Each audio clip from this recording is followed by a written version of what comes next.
నమస్తే, welcome to Andhraprabha. నేను మీ హేమమాలిని. అక్కినేని కుటుంబంపై మహిళా మంత్రి కొండా సురేఖ చేసిన వ్యాఖ్యలు సంచలనం సృష్టిస్తున్నాయి. బీఆర్ఎస్ వర్కింగ్ ప్రెసిడెంట్ కేటీఆర్ ను విమర్శించబోయి నాగచైతన్య సమంత విడాకులు 100% కేటీఆర్ కారణంగా జరిగాయని, కన్వెన్షన్ హాల్ ను కూల్చొద్దంటే సమంతను తన దగ్గరికి పంపాలని కేటీఆర్ డిమాండ్ చేశాడని, కేటీఆర్ డిమాండ్ మేరకు సమంతను ఆయన వద్దకు వెళ్లాలని నాగార్జున ఫ్యామిలీ ఒత్తిడి చేయగా సమంత నిరాకరించడంతో తాము చెప్పింది వినకపోతే ఇంటి నుంచి వెళ్లిపోమని చెప్పి ఆమెకు విడాకులు ఇచ్చారంటూ సురేఖ తీవ్ర వ్యాఖ్యలు చేసిన విషయం తెలిసిందే.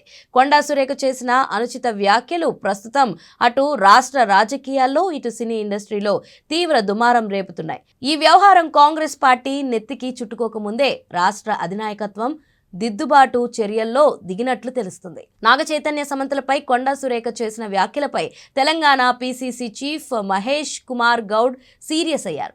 ఈ వ్యవహారంపై మహేష్ కుమార్ గౌడ్ సురేఖను ఫోన్ చేసినట్లుగా సమాచారం. తక్షణమే ఈ వివాదంపై పూర్తి వివరణ ఇవ్వాలని, లేదంటే తీవ్ర పరిణామాలు ఎదుర్కోవాల్సి వస్తుందని హెచ్చరించినట్లు మంత్రి సన్నిహిత వర్గాలు చెబుతున్నాయి. అయితే ఈ వివాదం ఇక్కడితో ఆగేలా మాత్రం కనిపించడం లేదు.